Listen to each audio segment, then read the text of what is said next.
Now for our roundtable with Mariana Mancuso, Republican political strategist, and News Channel 5 political analyst Brian Crowley, a new Democrat now in the presidential race. Former Massachusetts Governor Deval Patrick filed his papers to be in the New Hampshire primary. Also, Hillary Clinton says many people are urging her to run for president. We've heard about that potential boomlet all year.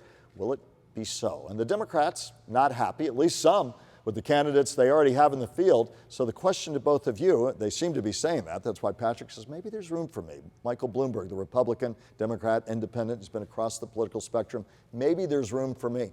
What does it say about the field? But let's begin with the name that I know caught attention. Is there really any chance you see of a Hillary Clinton candidacy in 2020? They say third time's a charm, but I think it's cute. She's trying to stay relevant.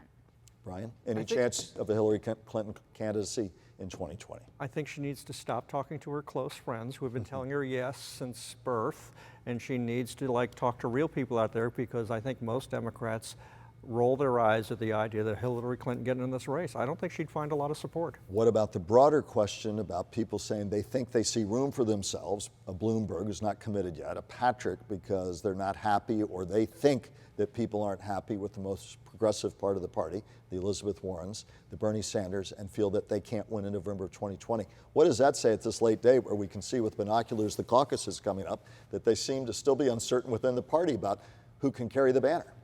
Well, I mean, look, everybody seems to think that they can win this race. That's why they're running for office, which I think is great. But at some point, I think it borders on delusional.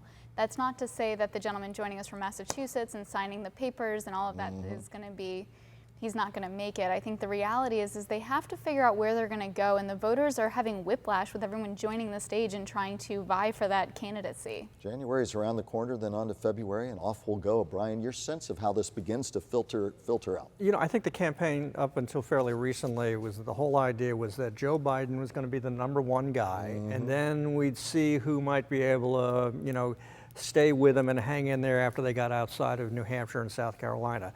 Well, sadly for Joe Biden, he really hasn't been the top dog. I mean, he's ahead in some polls and stuff, but people kind of still rolling their eyes at Joe Biden. His performance hasn't been that great.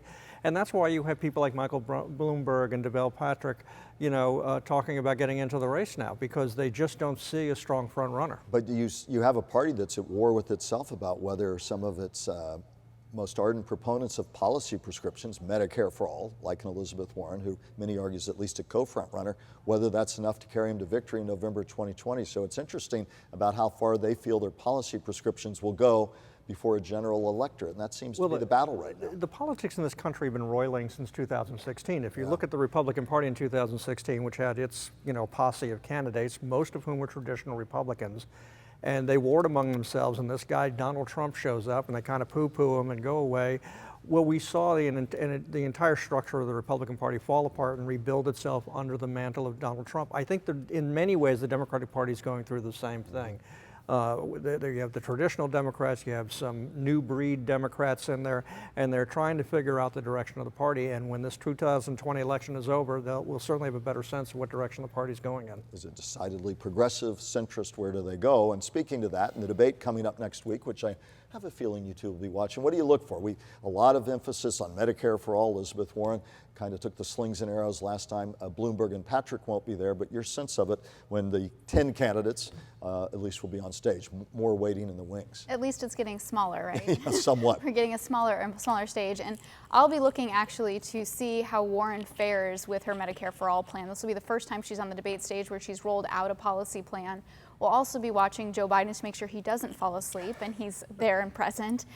But also Kamala Harris, right? She's going to try and kind of wedge herself between Warren and Biden and set herself apart from them, and she'll go after both of them because they are the perceived front runners. What about Klobuchar from Minnesota, who argued that if that Pete Buttigieg, a mayor from South Bend, is getting more publicity than she is a woman, as a successful senator from Minnesota has gotten. She's trying to find a way to wedge herself into more of a slightly centrist piece of that pie.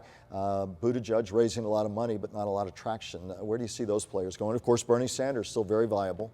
Well, I'm not sure what she as a woman has to do with anything. Well, she argued that Pete Buttigieg, she said, if I was as a woman, the mayor of South Bend, Indiana, you'd have never given me the time of day whereas Pete Buttigieg, as the mayor of South Bend, is getting national publicity. She feels there's a little bit of unfairness about where the level of scrutiny is, and there was some implicit claim of sexism there.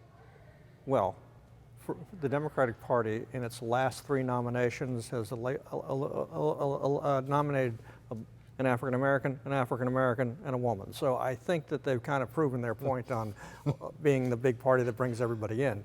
Pete Buttigieg, God, I wish his last name was easier to pronounce. Mayor Pete, I think he's just worked harder, and he's slowly, but he's done what some candidates do. He's slowly but surely built up his support, and we'll see what happens to him. Final quick take, it goes on and on. The impeachment inquiry, you've been watching, your thoughts. Has it really moved the dial at all on where Republicans sit on this or Democrats thus far? I would say up to this point, no. I think that most voters who are watching this, they're already set in their views. I think those people in the middle who are watching this maybe with an open mind. I don't think much has been done by the Democrats to move the needle yet. And ultimately, the no party affiliated voters are the ones, whether they move this way or that will tell the tale of this ultimately. There's a real opportunity for them, especially in 2020, to be the silent majority, the true silent majority. And when it comes to the impeachment, we've watched Democrats and Republicans continue to beat the drum to try to force Americans to choose their side that is the right side of history. And the reality is right now, we don't know. Thank you much. Closing comments in just a moment.